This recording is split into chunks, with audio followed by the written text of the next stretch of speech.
You see this old bitch right beside me? This right here is a 2021 Toyota Tundra Double Cab TRD Pro model. To put this into perspective just how old this truck is, this generation Tundra came out in 2007. I was still in high school back then. I am 32 years old in 2021, for those of you who are just curious. Now, of course, we've already seen photos from Toyota themselves of the next generation Tundra, which Toyota will be fully revealing in September. I'll actually be flying out to Plano to see the new truck then, but I know there are a lot of you out there who simply will not buy a new generation vehicle in its first model year. So I thought in today's video, since I've already shown you guys so many different Tundra models, except for the double cab version that Toyota sent me this week, I thought I'd go over what this truck is like to live with on a daily basis, maybe even talk about a few speculations about the next generation Tundra. And at the end of this video, we're gonna find out, should you guys go ahead and wait for the new version, or should you simply just buy the current model? Stay tuned for all that.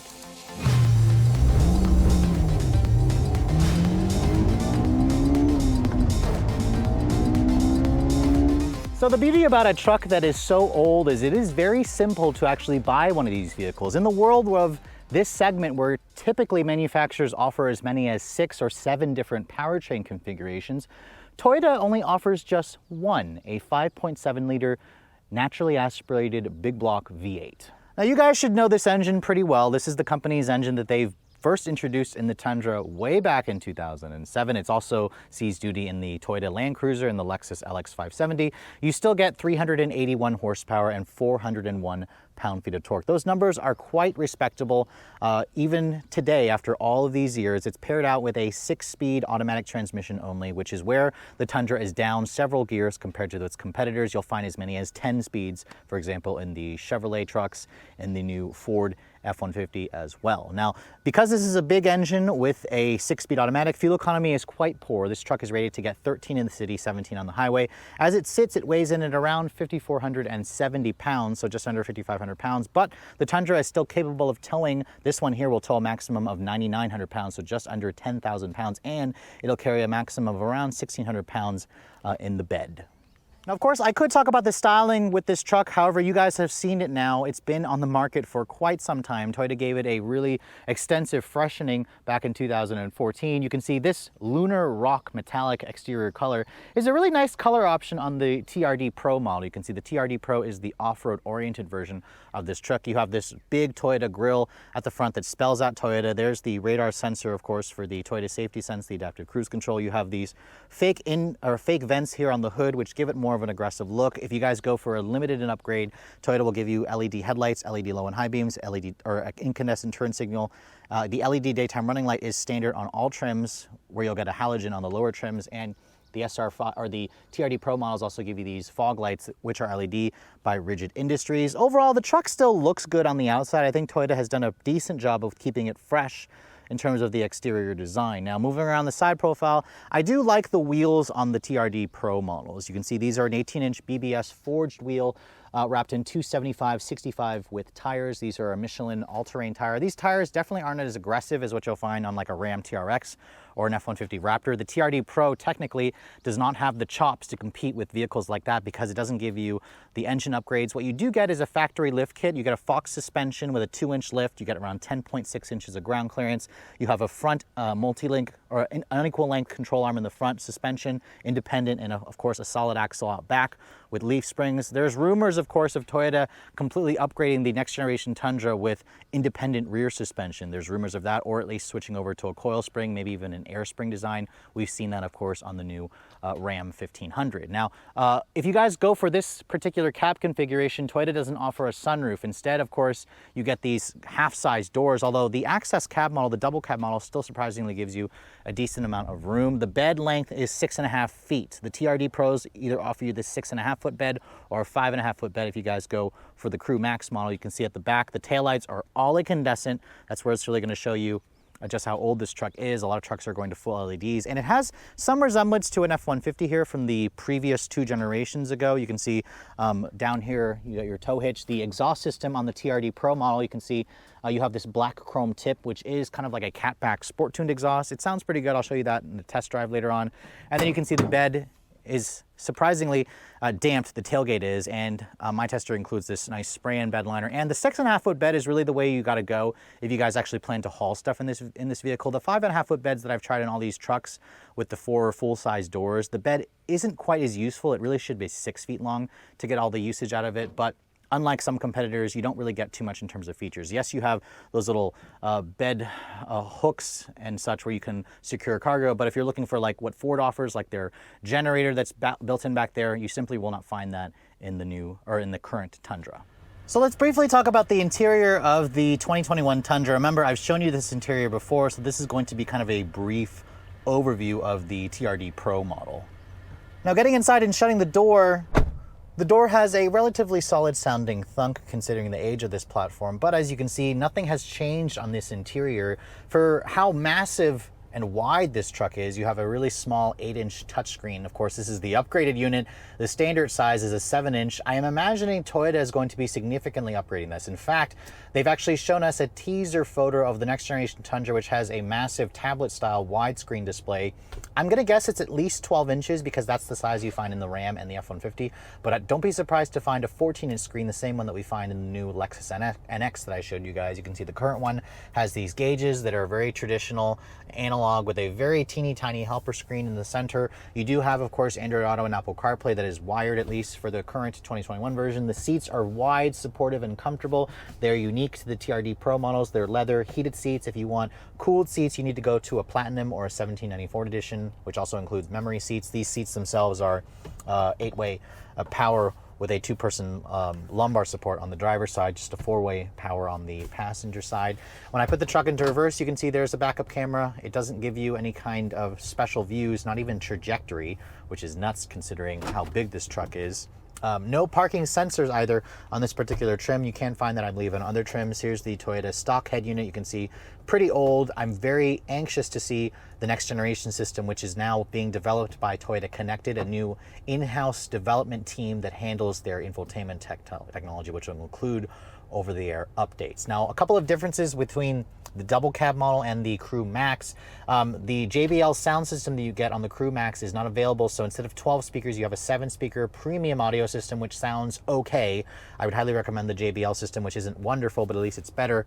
You can see massive amounts of storage area here. You have a unique shifter bezel for the 6-speed automatic. Big center console area here with a leatherette padded material. Massive size here. You can put a lot of stuff. You have 3 USB ports over here. They're the USB-A type port. And then you can see the double cab model also doesn't include a sunroof. You can get a regular size sunroof on the Crew Max, not available on the smaller cab configuration. The next gen Tundra will offer a big pano roof. Toyota's already revealed that in a photo for the next generation model. You can see the glove compartment is a pretty good size. It's not 2-tier storage like you get in some competitors, but at least considering how old this truck is, it doesn't feel narrow. It definitely has that nice wide feel, and that hood scoop, you can see the fake one, does take up a little bit of your view when you're sitting behind the wheel.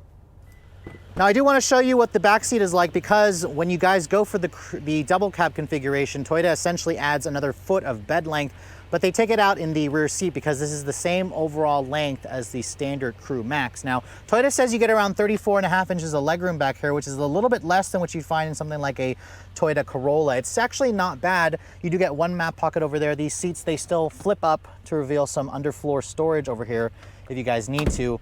But getting back here, you can see there's a grab handle right here, which helps you kind of get in. When I get in and I shut the door, you can see the materials are all hard touch plastic. It's even hard touch right here, whereas in the front seats, they actually give you some padding. Open this up, you can see there's your cup holders, but if you're looking for rear seat air vents or heated rear seats, not included on this double cab model, not even an armrest over here, but you can see it is actually not bad for somebody who's 5'7". You can actually fit average size adults back here and it's not too cramped. So by now you've probably heard me talk in circles about how old this generation Tundra is. So for this video, I'm going to try to avoid talking about that. And instead, I'm going to mention about the fact that despite how I've driven all these versions of this generation Tundra, I actually haven't had a chance to drive the double cab version of this truck. The double cab, remember, is Toyota's version of an access cab, an extended cab. It is actually not any bigger on the outside versus the Crew Max short bed, which has the 5.5 foot bed. This has the 6.5 foot bed. So it doesn't drive any different. This vehicle does weigh around 100 pounds less than a Crew Max, But in general, the Tundra, considering the age of it, it still feels like a big, massive truck. This is a half-ton truck, and Toyota did a good job with the space because as I sit in this vehicle, it's supremely big. The interior feels roomy, it feels very wide. You still have an interior design that dates back to the 12th generation F-150 from like 2011, but it is still pretty comfortable, and the TRD Pro models give you kind of a TRD tuned sport exhaust, which when you put your foot down has a really nice sounding nasty V8 exhaust grumble. And for those of you who fancy a V8, the Tundra is the only competitor that comes standard with just one V8. And it's a big V8, the 5.7 V8, making, like I said earlier, 381 horsepower, paired up with a 6-speed automatic. 4-wheel drive is included on the TRD Pro models. Unfortunately, it's just a part-time 4-wheel drive system, so right now, when you're driving it normally, you leave it in 2-wheel drive, which is rear-wheel drive, and then you switch it over to 4-high when you need the traction. But remember, the 4-high system is not designed to be used every day on just regular pavement. You need to make sure that you're actually driving on bad weather areas to experience that. But let's go ahead and test out the 0 to 60 for this truck. I'm just going to floor it. There's no launch control. And no start-stop either.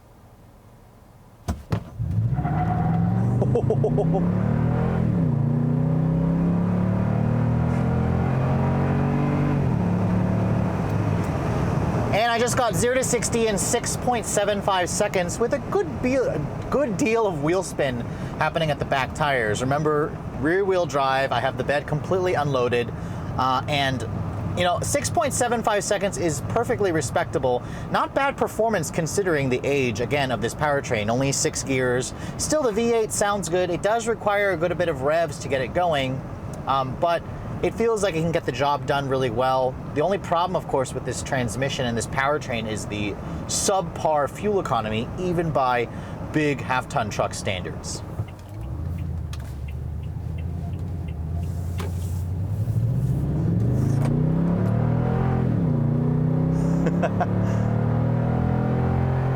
Nice noise. I am going to miss that V8 when the next generation Tundra comes out, but unfortunately, like I said earlier, poor fuel economy is the price you got to pay. And in my week's worth of testing, I've been averaging 10 miles to the gallon in mixture of city and highway. On the highway, the best that this thing can muster is like 14 mpg. That is terrible. Absolutely terrible, even by this class standards. With this big, massive 38-gallon gas tank, the maximum range the trip computer shows is around 440 miles or so. I mean, that is awful, considering this truck costs around $100 to fill up on regular gas. I mean, if gas is $3.20 a gallon, which is what my local area costs for regular, you're going to be spending around $100, $110 to fill up this truck. And if that's a weekly thing, that's going to get expensive. You're looking at nearly $500 a month in fuel costs for this truck. So obviously, Toyota has a solution. The next generation, we've heard rumors of a twin turbocharged V6. They just revealed it in the new Toyota Land Cruiser Series 300, which isn't coming to America. That should make over 400 horsepower, which will make it instantly more powerful than this 5.7. And there's also rumors of an iForce Max. Toyota also revealed the teaser photo of the engine bay of that powertrain. That's supposed to be a twin turbo V6 with a hybrid powertrain. So that could very much compete with Ford's Power Boost engine option in the F-150, which in the Tundra, I'm hoping at least it makes it should make it around 450 horsepower, over 500 pound-feet of torque. There's also rumors that Toyota could be working on a full battery electric version of the Tundra. I mean, Ford has it with the Lightning.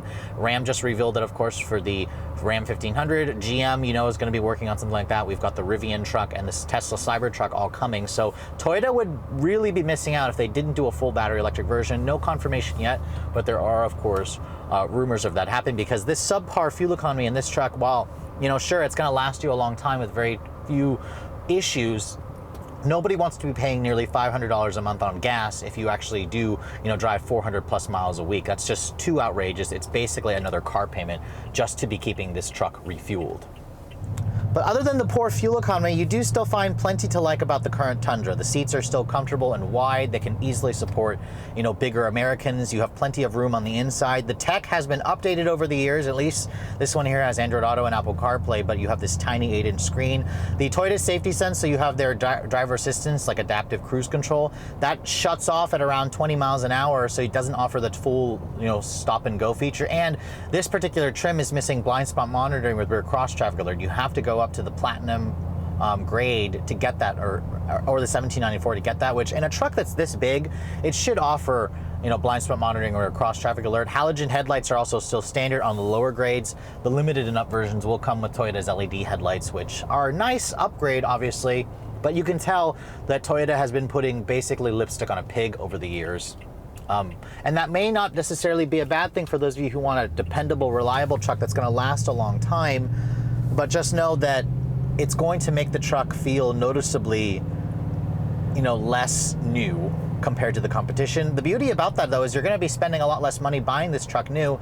The Tundra is easily, 15 to 25 grand less expensive than new versions of all of its domestic counterparts. Really, only the Nissan Titan comes as close to being as cheap.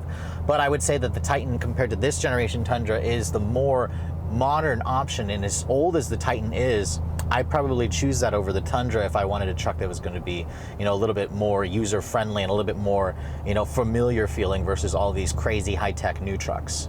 So if you guys need a brand new truck right now and you simply cannot wait and you need the bulletproof reliability and simplicity that you get, of course, with this current generation Tundra, I'd say go ahead and purchase this vehicle. It's still not a bad option, and the beauty about it being so old, other than the fact that it's going to be bulletproof reliable, is the fact that the Tundra is a lot cheaper than most of its competitors. This truck starts at around $34,000 for a base SR version that's two-wheel drive with the double cab configuration. Even this TRD Pro model with four-wheel drive, with the big V8, which is standard, with most of the nice features that you get, including the Android Auto and CarPlay, stickers for just over $50,000. Now, $50,000 for a truck that's this old may sound like a terrible deal for some of you, especially if you're not used to the pricing in the new car market. However, I've had versions of the F-150, the Ram, the Chevrolet Silverado, and the GMC Sierra that cost well over $70,000. While those trucks are far more modern, they get better gas mileage, they have far better tech, they don't really offer that much more in terms of capability. This truck, as you guys know, will still haul